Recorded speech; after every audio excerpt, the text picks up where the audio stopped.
What's happening, you slags? We're back with the next episode of the Bare Bones podcast, yeah? I've had a little bit of time off. I've had probably a month off podcasting. Been very busy in the run-up to Christmas. Hope everyone's feeling festive, yeah? Doing your Christmas shopping and that. But we're back. And we've got a great little episode ready for you here. We got a special guest here. We've got the Annie Airey in the building. Hello. The reason I got you here, really, I'm always asking you questions about your job. Yep. Whenever Annie comes round, usually to store something here, drop a dog off, drop a bike off. We're basically a storage unit. But I ask a million questions.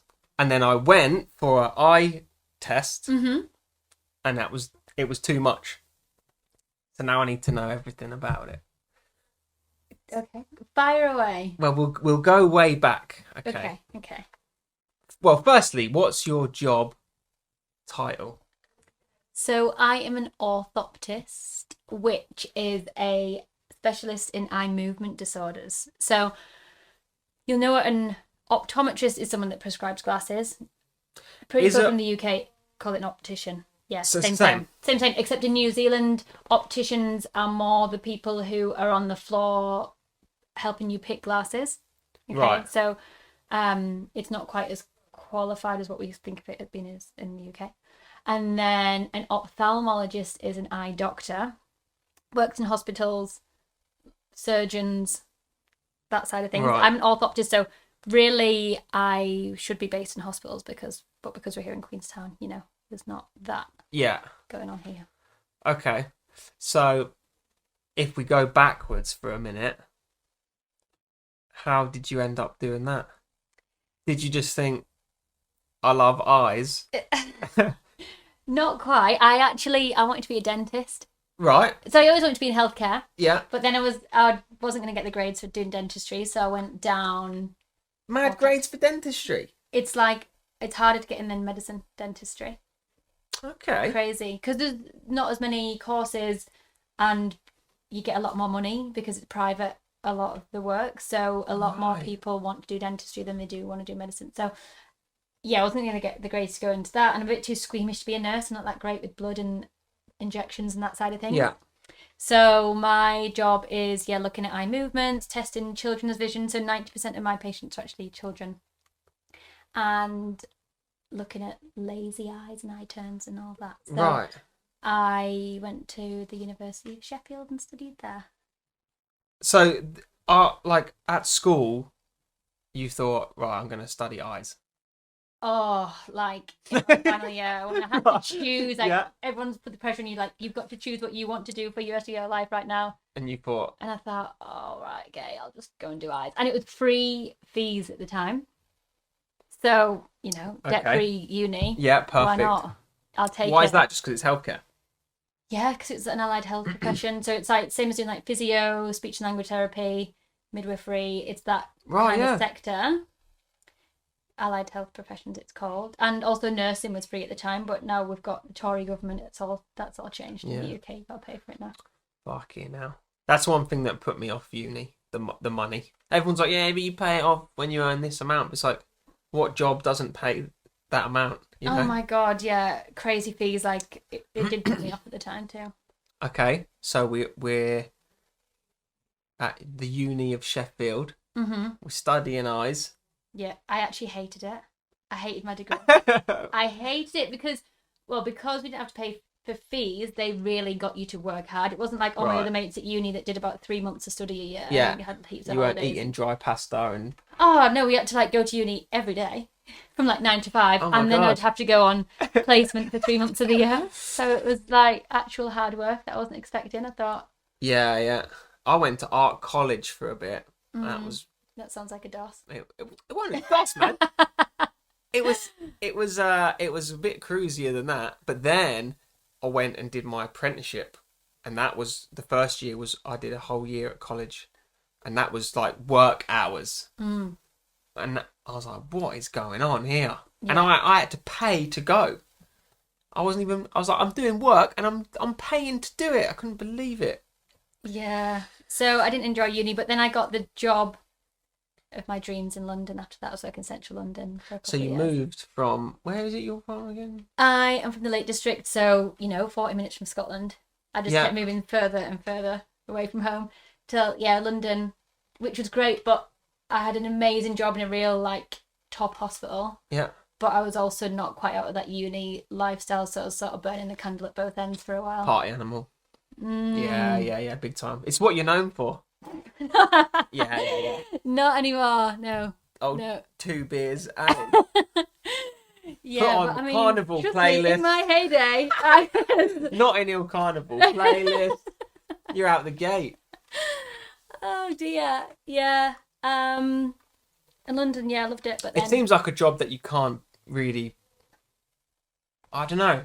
Can you really do it like in a hangover state? Like, because you're all up in people's faces, looking at eyes, thinking of WKD Blue and that. Yeah, I remember one time here actually going to work on a Monday after King Beats, and I thought, oh God, I shouldn't be here. This is really bad. And like, you get so close up to people. They're like, your eyes are really red, and you're like, it's not about my eyes. Yeah. Hang on, this is about you.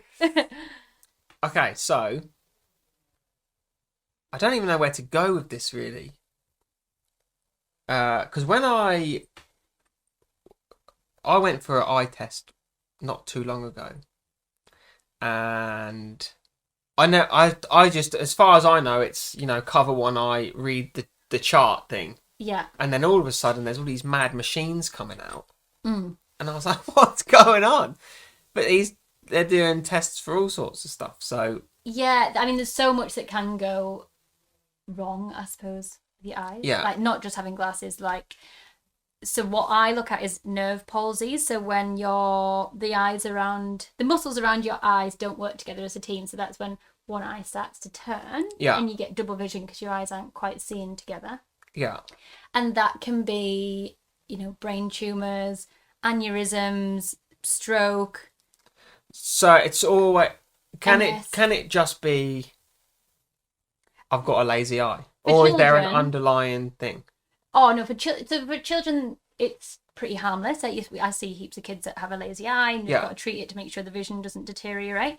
But when it happens as an adult, it's much more serious, and that's when, that's the really interesting, juicy stuff, which is awful because gossip. you can look at someone's eyes and be like, you've got multiple sclerosis, or you've got a brain tumor, or See, now this is what I want to hear about. Yeah. And I love it. Yeah, I'm well, so look how excited you about are. it. So if it does get a bit boring, just No. give me a Okay. nod so you don't have to mug me up in front of people are coming into you, Mhm. adults, I guess, and you're doing a check, and then out of nowhere you're like, you've got an aneurysm. Yeah. Right. Yeah. So some stories from the Go on. from the front line. Yeah. There was a young PE teacher, young, like in his early 40s, 30s. Yeah, that's young. Yeah. And he had come into us because he'd had a concussion. He'd fell off his bike and his vision just wasn't right. So we see heaps of that around here actually with snowboard and mountain bike and accidents. Yeah. If you come off your bike, you hit your head hard and it can affect your vision for months and ends. So we do see a lot of that. But with this guy, what we did is, so we test people's field of vision as a sort of screening test. And Is that one that's like a big dome? Yeah. All the flashing lights in it. And you've got to focus on one little dot right in the centre, and there's lots of flashes of dots around the outside, so it's just testing that peripheral vision to see that you can see in like up, down, left, right. Yeah. In your peripheral, basically. And there was a patch in his visual field that he couldn't see. And so I had a chat with one of the optometrists and said, this isn't quite right, but he has had a concussion, so, I'm not too worried. ideally, if we were in the UK, the NHS, I'd just send him to hospital and he'd have an MRI. But in this corner of the world, it's not that easy. Yeah. The access healthcare is not so good. And he was actually in the room when we were having this chat, and he went, "Oh, actually, I've got private healthcare." And we were like, "Sweet, go tomorrow." I said, "Oh, because if we do refer you to the DHB, it might be 3 months," and blah blah blah. It's a bit of an icky. Yeah. They might just not even see you at all because there's a reason for it. Anyway, the next week he called and said, "I just want to thank you so much. I've actually got a brain tumour that's wrapped around my spinal cord. Oh shit. They're going to operate tomorrow. Yeah. But I've still probably only got 3 years to live. But still, you've bought me those 3 years because I might not even be alive in 3 months if it wasn't for you." And we were like, "Oh my God." So, are there any tests that you do where you could see if there's like, because obviously you were like, there's something wrong, but you don't know what it was a brain tumour. Yeah, so not that one, but other times, like multiple sclerosis, like I saw actually like a 29-year-old woman who came in with a 10-year-old kid, and she was like, "Oh, my eyes just aren't right." I looked at her eye movements, so I was like, "Oh, she's got MS." But it's not my role to say, until I've had the blood tests and the scans, I can't completely say that's what it is. But with her, I was like, it is. You're gonna, But so still, what?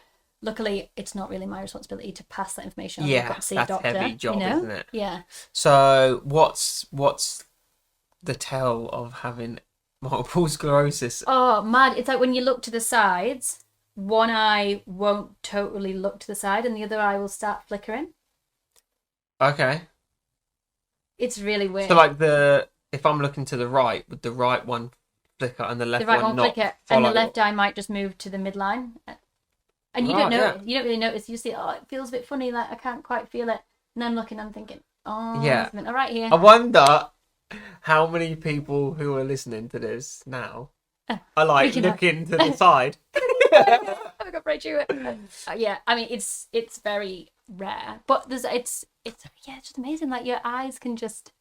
They're the windows to the soul. Oh my God, 100%.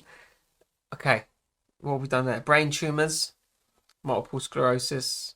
Aneurysm is when somebody's eye, that's a bit more, they can walk in, your pupil dilates in the eye and it just swings out. So you'll have one eye that's looking at you and one eye that's swung out and the pupil's dilated and you're like, classic aneurysm. Get yourself to A&E quick. Oh, fucking hell. What about glaucoma? Oh, yeah. I know that's not that bad, but I know that my mum's side of the family is like bad for it. So that's when the pressure builds up in your eye. So you've got a constant flow from the back of your eye to the front of your eye, like in front of where the coloured part of the eye is. Yeah. And you can get blockages and it builds up, and what happens is that pressure builds and it starts to press on the optic nerve, and then that swells and then you can go blind because your visual field then restricts. Oh, I didn't know you went blind. That's why it's you do have to keep on top of it with drops, and there's sometimes you need surgeries, but you can gradually go blind. It's like it comes in, like it creeps on people because it closes in, right. Yeah. But you're not really at risk of that until you're over 40, I suppose. Yeah. But if it's in your I've got family, ages. Get I've checked. got ages, man. I'm only in my 30s. Now, when I come for an eye test, I told them, and they did a thing, and she was like, "You're fine." And you don't need glasses or anything, do you? Nah. That's a really boring answer. No, my vision's brilliant. But it was funny. So when Leona, your housemate, came in and had her eye test, and her vision's actually really bad in one eye. Yeah. And I was like, hang on, you've got I had to come and have a look. And she's actually got a tiny little mini eye turn. I was like, did you used to wear a patch as a kid? She's like, I don't know. I was like, are you sure you didn't? She went, no, I don't think so. I texted Mum. Mum was like, yeah, you used to wear a patch as a kid. And I was like, oh, you've got bad eyes? I didn't even know. Well, there you go. See, I reckon, because my vision has always been really good until about 2 years ago. And I can't remember how it happened, but I noticed that my right eye at distance is a little bit fuzzy, but very minimal. Yeah. But I was like, oh my God, this is it. I finally got bad eyes, Can I get some glasses, please? But I feel like a lot of people are meant to have glasses and just don't wear them. Mm-hmm. when I was like, oh, how old would I be now? 20 something. I went to get glasses because I thought they were really cool, Yeah. and they wouldn't give me them. Then you don't need them. But it seems like there's still this like people don't want to wear glasses. It's not cool sort of thing. Yeah, especially like because everyone's eyes do deteriorate when you get into your 40s, and it's really like Kiwi blokes come in. They're like, "I've come for an eye test." Like, all right, what's wrong? No, nothing's wrong. I just thought I better be here. It's like, well, Yeah, you wouldn't be here unless there's something wrong with your eyes. Yeah. And you prescribe them I'm glasses, and they're like, nah, I'm all right. They don't want to admit they're old. That's what it is. Yeah. I don't know, man. Harry Potter, classic. Oh. Glasses. He made them cool again. Yeah. Superman. Superman. Dame Edna. Although, That's the one everyone says. Dame Edna. Elton John. Yeah. But Yeah. Superman only got his powers when he took his glasses off. So, Is it true? well, he put them on, didn't he, when he was Clark Kent? Oh. Kind of God, a he's not very superhero good advert, is he, for with glasses? glasses. What's he? Not cool enough. No. Especially with his laser eyes, they would magnify our chaos. He'd need super duper lenses, wouldn't Yeah. he? I don't believe it. Okay, that actually makes me think about contact lenses. Mm-hmm. Because I still can't understand how you can make a contact lens. Okay. I remember we were looking it up once because I'm a bit of a nerd. The process of making them is mental. But you said something a while back about contact lenses that like reshape your eyeballs or something. Oh, yeah. So they're called orthokeratology, and what it does is you put it in at night and it reshapes your cornea so you can see during the day. Kind of like if you like wearing braces or something like that, you know. You put it in at night and it reshapes your cornea, and then throughout you take it out and you can see in the day, which they are. Really So that's if you've got bad eyes. Yeah. Rather than glasses. Yeah. Or contact lenses. Yeah. You wear contact lenses at night that Yeah. reshape your eyeballs. Mm-hmm. Doesn't work for everyone, but some people like love it because then they can just, you know, go and buy off the shelf sunglasses because you can't do that, you know. Right. Yeah. And some people get really dry, itchy eyes, especially, you know, in this climate where it's super dry and hay fever and stuff. So Yeah. contact lenses can be a bit. But is it like braces? If you stop wearing them, then your eyes go back to being shit. Yeah. So you got to wear them forever. Yeah. Mm. I know. And They must be like a heavy duty it's lens yeah, to reshape your eyeball. Well, yeah, and like when you first wear them, like when you first have braces, it really like it's quite uncomfortable, and then it gets a bit more comfortable. But you've got to be really dedicated and do it every night. So the people who do it are pretty amazing, you know. Are they like just like clear?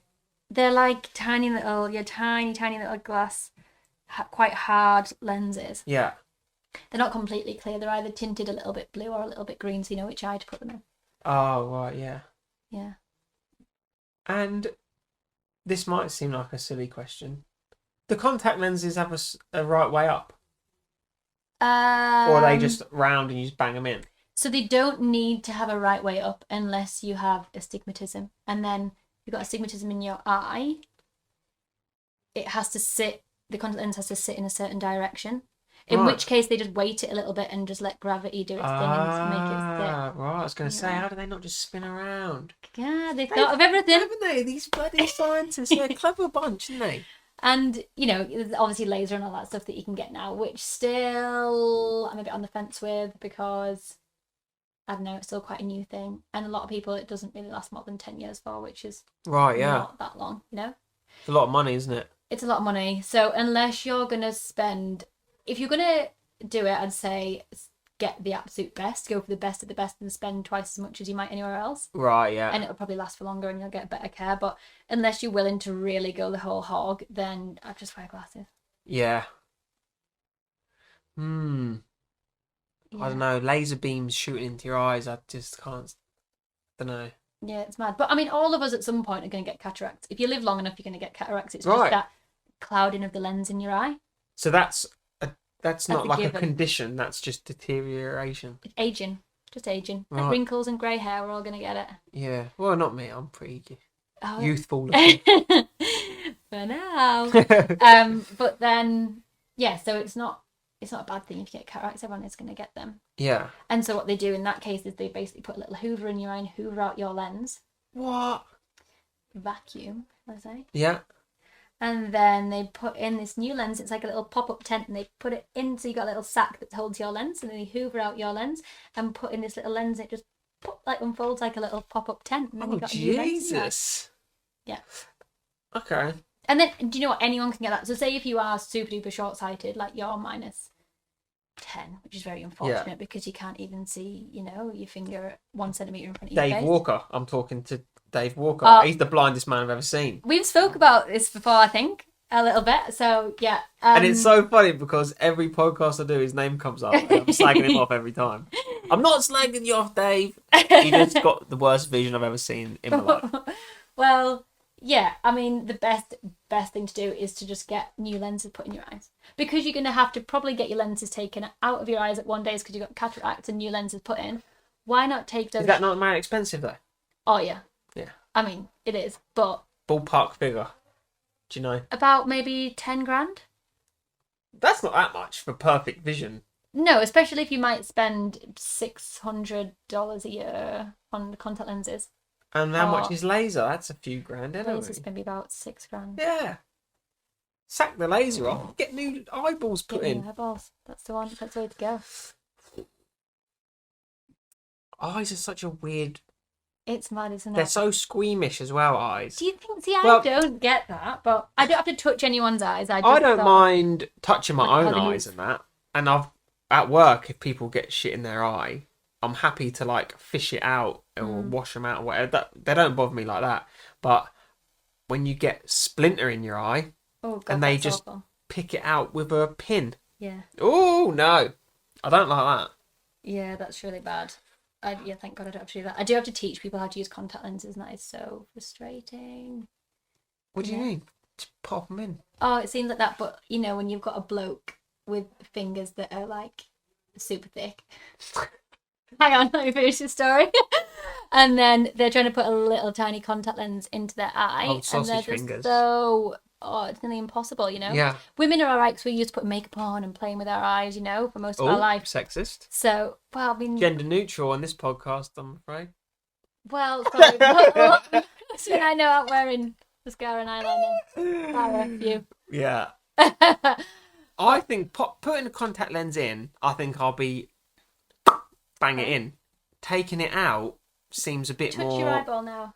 Well, look at the state of my hands. I've come from work. Oh, God, give me a job. But I don't know if I could I don't know if I'd be as good at pulling my eyeballs off. I'm not very good at it either. No, it's really actually quite a hard job. But yeah. So do you wear contact lenses? No, I don't. I don't. My eyes. I need glasses for reading, kind of. But my eyesight's pretty good. Yeah. But I do have to teach people to get them in and out, and kids to get them in and out. That's quite hard. Right. Yeah. But it's doable. So I was just thinking there because you were saying if your eyesight's bad, it's minus something. Or plus something. What's the scale? Or I mean, minus to plus 10 is what you'd maybe see the worst of the worst. Not many cases. Most people. So what's plus 10 then? So it's whether you have. It's to do with the lens in your eye. No, 0 is normal vision. Right. Short-sighted is when you're in the minus, and short-sighted is when you can't see far away. Long-sighted is when you're in the plus side of things and you actually can focus up close, but you can't really see far away either. You're far away, it's a bit shoddy. Right, yeah. So you can't be plus and minus, can you? That's just blind, I suppose. Really, some people can. Might be plus in one eye, minus in the other, but it's pretty unusual. A lot more people nowadays are becoming short-sighted because we're spending so much time indoors looking at bloody screens. So your eyes get used to looking at a screen, and then it can't relax to look far away. Yeah. You see? That's why you see so many Asians actually wearing glasses, is because they're spending so much time indoors. They don't have that outdoor space. There's not much green, especially in Japan and Taiwan and places like that built up. They don't have much outdoor space to let their eyes relax into that state. So they're becoming short-sighted. And it's actually becoming a epidemic, because what happens is Glasses shortage. short-sighted. Well, no. And what happens is your eyeball grows, and what happens because of that growth is later on in life people get glaucoma and then people are becoming blind. So it's becoming a huge problem. A lot of people now suffering from becoming blind because they're being short-sighted as children, and the knock-on effect, you know? So the answer is Get outside and play. We actually prescribe that to children to be more outdoors and spend less time on just screen. Look at the horizon for a bit. Yeah. That's mental. Isn't it? It is crazy. And I mean, children here are very lucky that they can be outdoors, and you don't have to. It's not so much of an issue, but especially in cities and things that kids are stuck indoors. So too much screen time doesn't make your eyes go square. No. It just makes you blind early. Blind early, exactly. Oh my God. I know.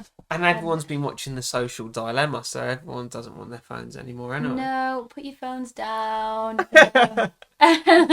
Talk to each other, play outside. Okay. Is that you, is it? You're a bit of a no screens kind of person. Yeah, I don't really do much of the screen time, no. Nah. I am off most of the social media stuff. I dip my toe in and out when I need to use Queenstown Trading. But for the rest of it, I'm pretty much off grid. Are you really? Yeah. Just no friends? I've got...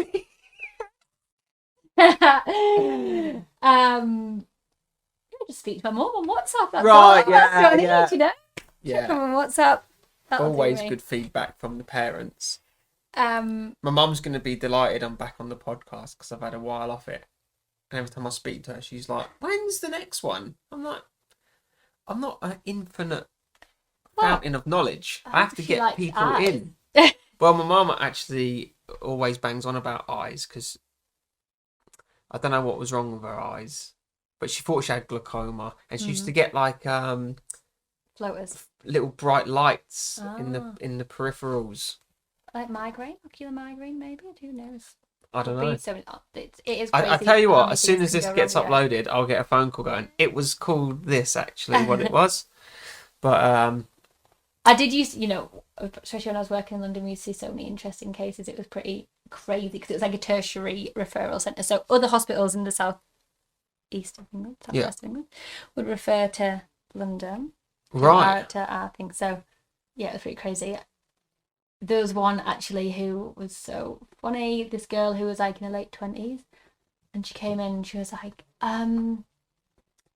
like, I'm not really that much of a party girl, but sometimes I take recreational drugs, and when I do, like, my eye turns and my friends all point and laugh at me, and I'm like, does this ever happen at any other time? And she's like, no, it's only when I take, like half a pill. I'm like, all right, so what about if you just didn't do that? And she's like, yeah, my eyes are fine. I'm like, okay, so, you take a muscle relaxant and your eye turns out, And she's like, yeah. I thought, oh my God, you've actually come. Like, this is total waste of my time, Well, you just don't take the drugs and then your eyes won't go all over. Right, yeah, that's all it is. It's relaxing your eyeballs. And you make sure having a laugh, like, relax.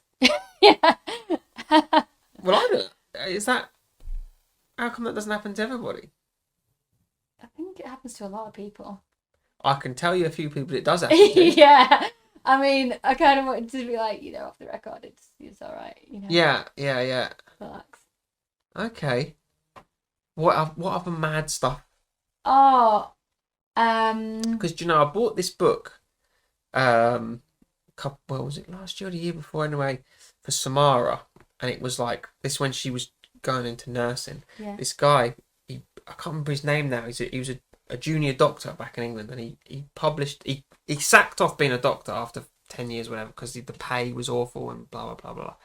And he published his junior doctor journal notes. Yeah.